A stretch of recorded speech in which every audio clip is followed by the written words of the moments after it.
Everyone, welcome to chemical family. आज हम inorganic chemistry का केमिकल बॉन्डिंग चैप्टर स्टार्ट करने जा रहे हैं। तो आइए शुरू करते हैं। देखिए स्टूडेंट, आज सबको पता है कि जो हमारी पीरियोडिक टेबल है उसमें सबसे ज्यादा जो स्टेबल कॉन्फ़िगरेशन होता है वो नोबल गैसेस का होता है। ठीक है, और हमारे पीरियोडिक टेबल के जो सारे एलिमेंट हैं वो नोबल गैस कॉन्फ़िगरेशन को गेन करने की कोशिश करते हैं। अगर मैं यहाँ पर रफली एक पीरियोडिक टेबल ड्रॉ करूं तो आप सबको पता है यहाँ पर हमारा H ब्लॉक होता है, देन यहाँ पे हमारा D ब्लॉक होता है, एंड देन यहाँ पे हमारा P ब्लॉक होता है। ठीक है, यहाँ पे हाइड्रोजन, लिथियम, सोडियम, पोटेशियम, और यहाँ पे बेरिलियम, मैग्नीशियम, कैल्शियम, यहाँ पे boron, carbon, nitrogen, oxygen, fluorine, neon, helium, argon, krypton, क्रिनॉन, aluminium, silicon, phosphorus, sulphur, chlorine. ठीक है, ये मैंने रफली एस और पी ब्लॉक हमारे यहाँ पे ड्रॉ करे हैं।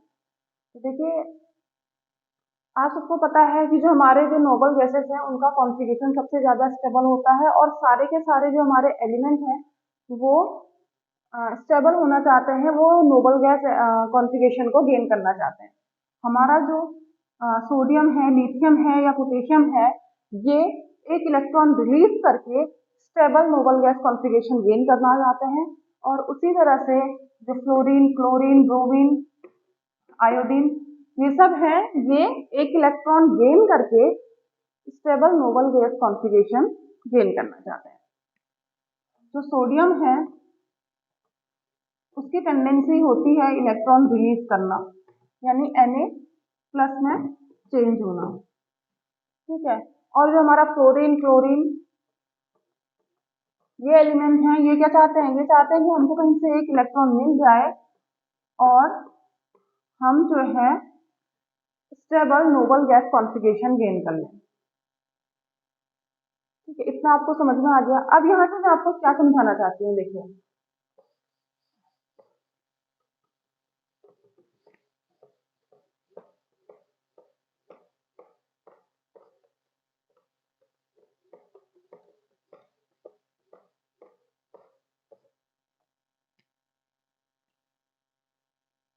हमारे पास 3 तरह के बॉन्ड यहाँ पर हम पढ़ने वाले हैं। Ionic bond,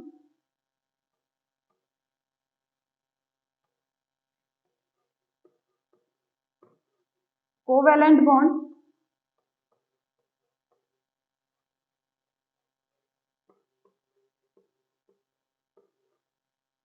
and coordination bond.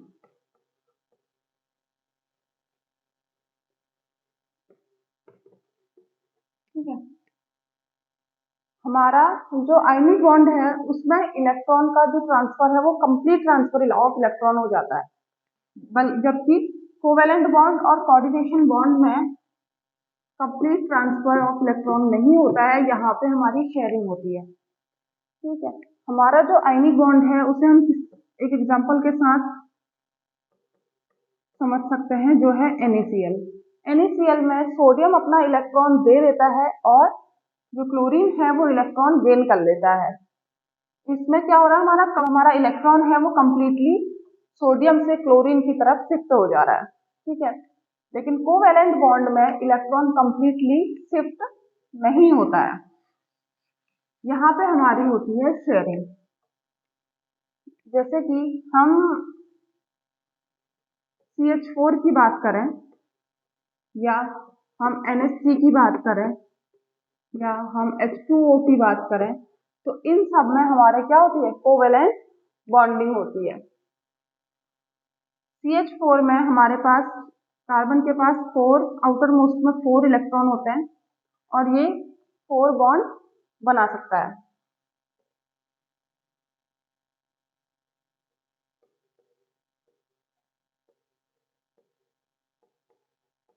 यहाँ पे कार्बन हाइड्रोजन के साथ जब 4 बॉन्ड फॉर्मेशन करता है तो यहाँ पे हाइड्रोजन का भी आउटर मोस्ट जो सेल है वो फिल हो जाता है और जो कार्बन है उसको भी नोबल गैस कॉन्फ़िगरेशन गेन हो जाता है, यानी कि उसका भी ऑक्टेट कंप्लीट हो जाता है। ऐसे ही हम NH3 की बात करें तो NH3 के आउटर मोस्ट में 5 इलेक्ट्रॉन होते हैं। इसमें 2 बॉन्ड फॉर्मेशन में पार्टिसिपेट नहीं करते हैं और बाकी बचे हुए 3 इलेक्ट्रॉन बॉन्ड फॉर्मेशन में पार्टिसिपेट करते हैं।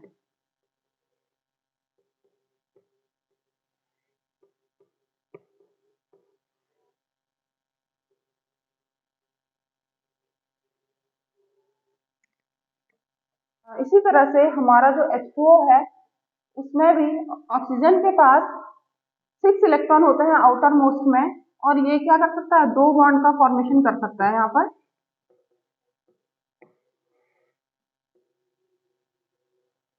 और यहाँ पर इसका जो ऑक्टेट है वो कंप्लीट हो जाता है। यहाँ पे हम देख रहे हैं कि यहाँ पे क्या हो रही है, शेयरिंग हो रही है और जो ये इलेक्ट्रॉन है ये दोनों के बीच में है। इस पे हम ऐसा नहीं कह सकते कि जो इलेक्ट्रॉन है ये कम्प्लीटली नाइट्रोजन के पास है या कम्प्लीटली हाइड्रोजन के पास है। यहाँ पे कंप्लीट शिफ्ट नहीं हो रही है इलेक्ट्रॉन, बल्कि यहाँ पे क्या हो रही है, हमारी शेयरिंग हो रही है। जैसे हमारा NaCl में क्या हो रहा था, NaCl में हमारा कंप्लीट शिफ्ट हो रहा था इलेक्ट्रॉन्स का। हम यहाँ पे प्लस लिख रहे थे और यहाँ पे माइनस लिख रहे थे। ऐसा क्यों लिख रहे थे, क्योंकि जो हमारा इलेक्ट्रॉन है वो सोडियम से जो हमारा इलेक्ट्रॉन है वो सोडियम से क्लोरीन में शिफ्ट हो गया है, लेकिन यहाँ पे हमारे पास कंप्लीट शिफ्ट ऑफ इलेक्ट्रॉन नहीं हो रहा है। हाँ, ये बात जरूर है कि जैसे हमारा नाइट्रोजन और हाइड्रोजन है, इनमें इलेक्ट्रोनेगेटिविटी डिफरेंस होने के कारण जो इलेक्ट्रॉन है वो थोड़ा सा नाइट्रोजन की तरफ रहेंगे, लेकिन ऐसा नहीं होगा कि कंप्लीटली जो इलेक्ट्रॉन है वो शिफ्ट होकर नाइट्रोजन के पास आ जाएंगे और हाइड्रोजन के ऊपर पॉजिटिव चार्ज आ जाएगा, ऐसा नहीं होगा। ठीक है, अब बात करते हैं कोऑर्डिनेशन बॉन्ड की।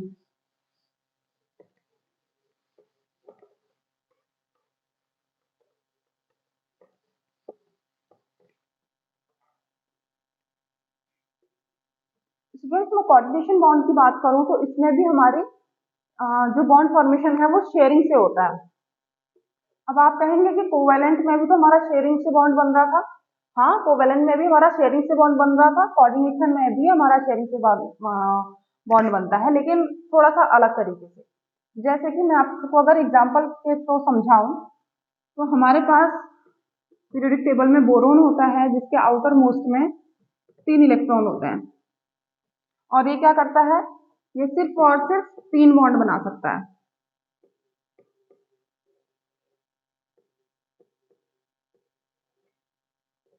ठीक है, अब 3 बॉन्ड ये बना तो लिए इसने 3 बॉन्ड, लेकिन अभी भी इसका ऑक्टेट जो है वो कंप्लीट नहीं हुआ है।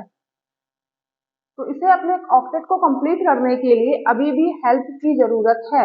तो ये किसी बाहर के मॉलिक्यूल से हेल्प लेता है और अपना ऑक्टेट कंप्लीट करवाता है। यहाँ पे NH3 अपने जो इलेक्ट्रॉन है वो BH3 को दे देता है और यहाँ पे इसका ऑक्टेट कंप्लीट होता है। लेकिन एक बात ध्यान रखिएगा, जो हमारा जो मॉलिक्यूल या एटम जो भी हमारा इलेक्ट्रॉन डोनेट करेगा उसका खुद का ऑक्टेट कंप्लीट होना बहुत ज्यादा जरूरी होता है। अगर इसका खुद का ऑक्टेट कंप्लीट नहीं होता तो ये इलेक्ट्रॉन को डोनेट नहीं कर पाता।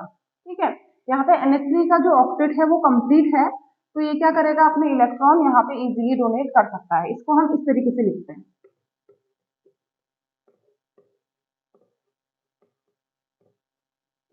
इसका मतलब क्या है, इसका मतलब ये है कि NH3 ने अपने इलेक्ट्रॉन जो है वो BH3 को डोनेट करे हैं। यहाँ पे कोऑर्डिनेट बॉन्ड बना है हमारा। ठीक है, इतना आप लोगों को समझ में आ गया होगा, I hope.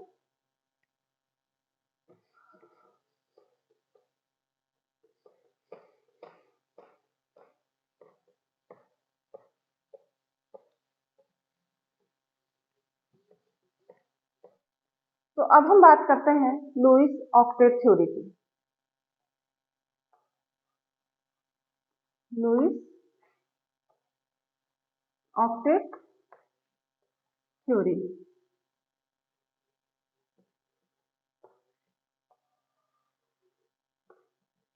Lewis octet theory ये कहती है कि every element undergoes bond formation to complete its octet.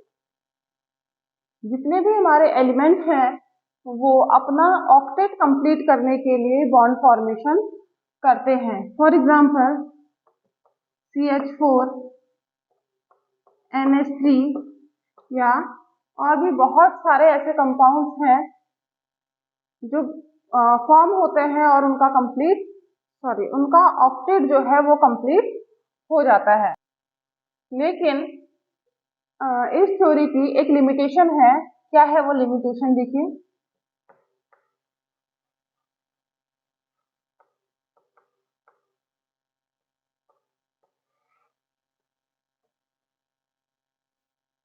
जो हमारे पास कुछ ऐसे कंपाउंड भी होते हैं जो क्या होते हैं, जो हाइपोवैलेंट होते हैं और हाइपरवैलेंट होते हैं। हाइपोवैलेंट एंड हाइपरवैलेंट, ठीक है। अब दो वर्ड मैंने यहाँ पे यूज किए हैं, हाइपोवैलेंट एंड हाइपरवैलेंट। इनसे क्या मतलब है मेरा? हाइपोवैलेंट वो कंपाउंड जिनके आउटर मोस्ट में लेस देन 8 इलेक्ट्रॉन होते हैं वो क्या कहलाते हैं, हमारे हाइपोवैलेंट कहलाते हैं। और वो कंपाउंड्स जिनके आउटर मोस्ट में मोर देन 8 इलेक्ट्रॉन होते हैं वो हमारे क्या होते हैं, हाइपरवैलेंट होते हैं। लुईस ने तो कह दिया कि हमारे जो एलिमेंट्स हैं वो अपना ऑक्टेट कंप्लीट करने के लिए बॉन्ड फॉर्मेशन करते हैं, लेकिन हमारे पास बहुत सारे ऐसे एग्जांपल्स भी हैं जो ऑक्टेट जिनका कंप्लीट नहीं है लेकिन फिर भी उनका फॉर्मेशन हो रहा है, जैसे BF3 या BH3।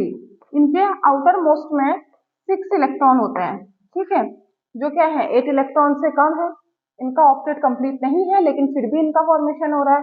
ऐसी अगर मैं हाइपरवैलेंट की बात करूं तो यहाँ पे PCl5, PF5, SF6, ठीक है। यहाँ पे ये कंपाउंड है जिनके जो आउटर मोस्ट में है वो मोर देन 8 इलेक्ट्रॉन है लेकिन फिर भी ये स्टेबल है।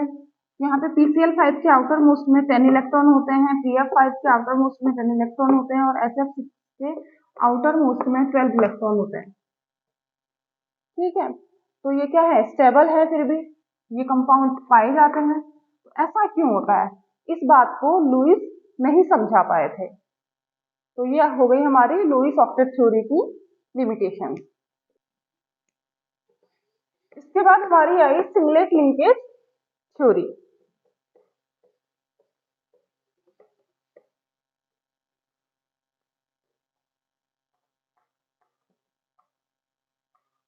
सिंगलेट लिंकेज थ्योरी,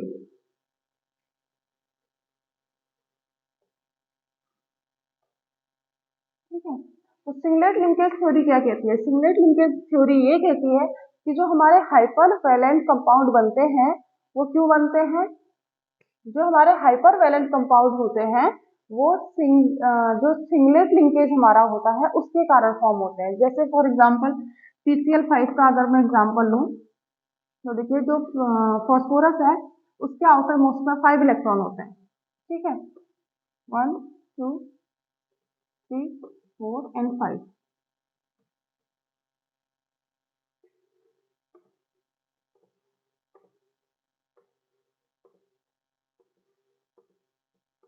और ये बॉन्ड फॉर्मेशन किस तरीके से करते हैं, देखिएगा।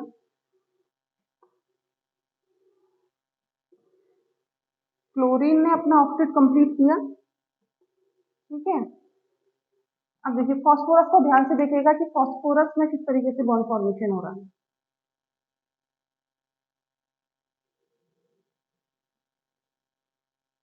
देखिए यहाँ पर हमारा सिर्फ एक इलेक्ट्रॉन बॉन्ड फॉर्मेशन में पार्टिसिपेट कर रहा है, इसीलिए इस थ्योरी को हम क्या कहते हैं, सिंगलेट लिंकेज थ्योरी कहते हैं। अब इस थ्योरी, अगर ये थ्योरी आई है तो इसका कुछ ना कुछ प्रूफ होना चाहिए। तो इसका प्रूफ क्या है,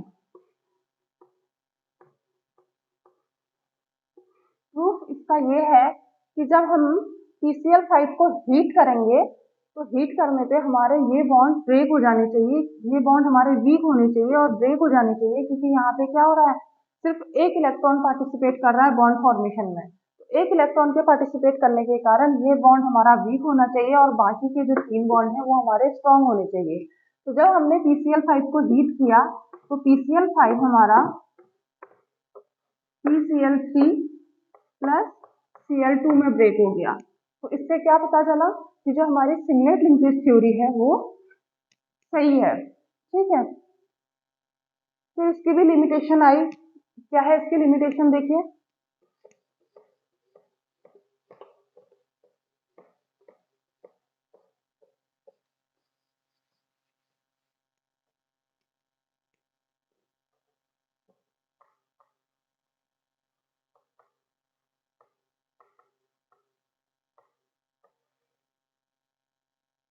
इसकी लिमिटेशन देखिए, यहाँ पे हमारा SF6, ठीक है। अब SF6 का फॉर्मेशन किस तरीके से होता है, देखिए।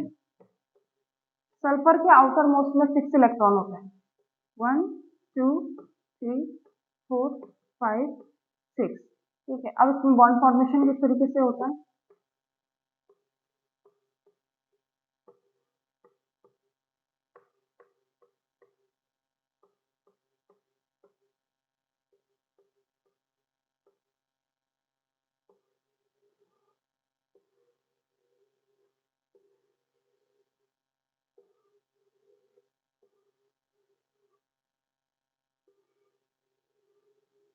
ध्यान से देखिएगा।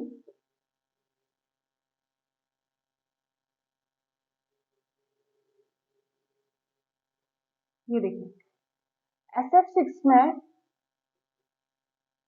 अगर SF6 का फॉर्मेशन सिंगलेट लिंकेज थ्योरी के अकॉर्डिंग इस तरीके से अगर हमारा SF6 का फॉर्मेशन हो रहा है तो हमारा क्या होना चाहिए, ये जो 4 बॉन्ड हैं ये बॉन्ड हमारे वीक होने चाहिए और ये 2 बॉन्ड हमारे स्ट्रॉन्ग होने चाहिए। और जब हम SF6 को हीट करेंगे तो ये बॉन्ड हमारे, ये जो 4 बॉन्ड है हमारे जल्दी से ब्रेक हो जाने चाहिए और बाकी के जो 2 बॉन्ड है वो ब्रेक नहीं होने चाहिए। कहने का मतलब क्या है, SF6 किस तरीके से ब्रेक होना चाहिए, SF2 प्लस F4 या तो F4 या हम कह सकते हैं कि 2F2, इस तरीके से हमारा ब्रेक होना चाहिए। ठीक है, लेकिन ऐसा नहीं होता है।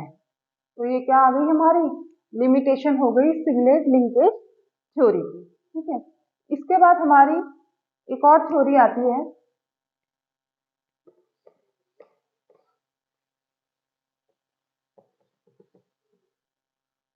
क्या है वो थ्योरी, देखिए। सिडविक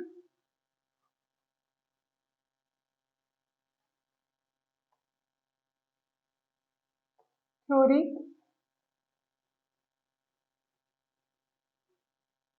ऑफ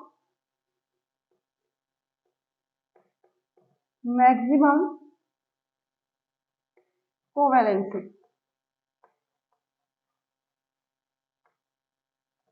ठीक है, क्या कहती है ये थ्योरी, देखिए।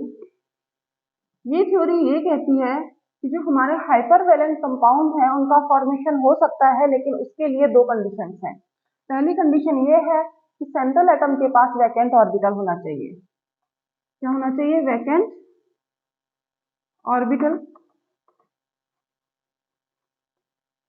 और दूसरी जो कंडीशन है वो ये है कि जो ऑर्बिटल्स के बीच का सेपरेशन है वो लो होना चाहिए। Separation between orbitals should be low. ठीक है, पहली कंडीशन ये है कि वैकेंट ऑर्बिटल होना चाहिए और दूसरी कंडीशन ये है कि separation between orbitals should be low. Separation between orbitals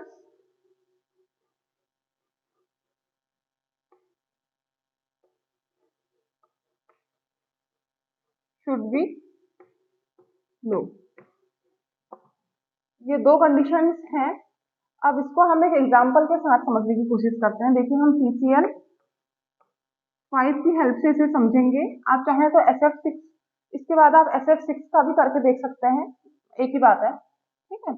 अब जो फास्फोरस हमारा है, इसका इलेक्ट्रॉनिक कॉन्फ़िगरेशन अगर हम देखें तो क्या होता है, 1s2, 2s2, 2p6, 3s2,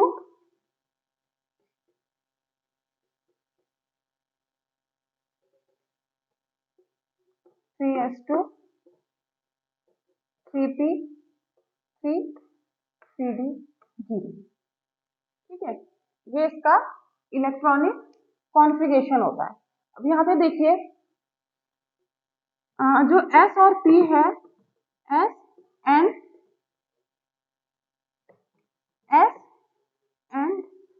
P के बीच का जो सेपरेशन होता है वो बहुत कम होता है, लेकिन जो S एंड D है, S एंड D के बीच का सेपरेशन बहुत ज्यादा होता है। तो S और D के बीच के सेपरेशन को कम करने के लिए हमें किसी इलेक्ट्रोनेगेटिव एटम को सेंट्रल एटम के साथ अटैच करना पड़ता है, जिसके कारण क्या हो जाए, हमारी जो ऑर्बिटल्स के बीच का सेपरेशन है वो कम हो जाए। देखिए यहाँ पर जैसे हमारा जो इलेक्ट्रोनेगेटिव एटम होता है वो क्या करता है, इलेक्ट्रोनेगेटिव एटम इलेक्ट्रॉन्स को अपनी तरफ अट्रैक्ट करता है, ठीक है। उसके कारण क्या होता है, हमारा सेपरेशन कम हो जाता है।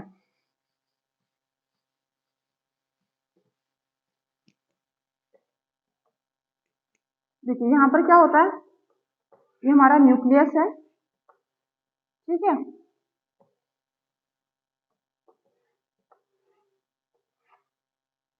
SPP, ठीक है। उसके जो हमारा न्यूक्लियस है वो क्या करता है, अट्रैक्ट करता है इलेक्ट्रॉन्स को अपनी तरफ।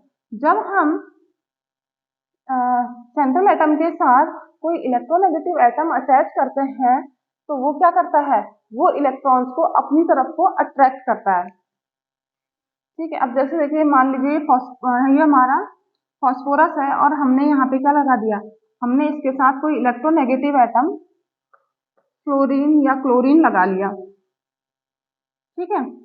यहाँ पे हमने क्लोरीन लगा लिया, ये क्या इलेक्ट्रोनेगेटिव एटम है, ये क्या करेगा, फास्फोरस से इलेक्ट्रॉन्स को अपनी तरफ को अट्रैक्ट करेगा। इसने इलेक्ट्रॉन्स को अपनी तरफ को अट्रैक्ट किया तो ये क्या करेगा, यहाँ से जो फास्फोरस है ये इन सेल्स को अपनी तरफ को अट्रैक्ट करेगा। तो इसके कारण क्या हो जाएगा, यहाँ पर जो सेपरेशन है वो कम हो जाएगा।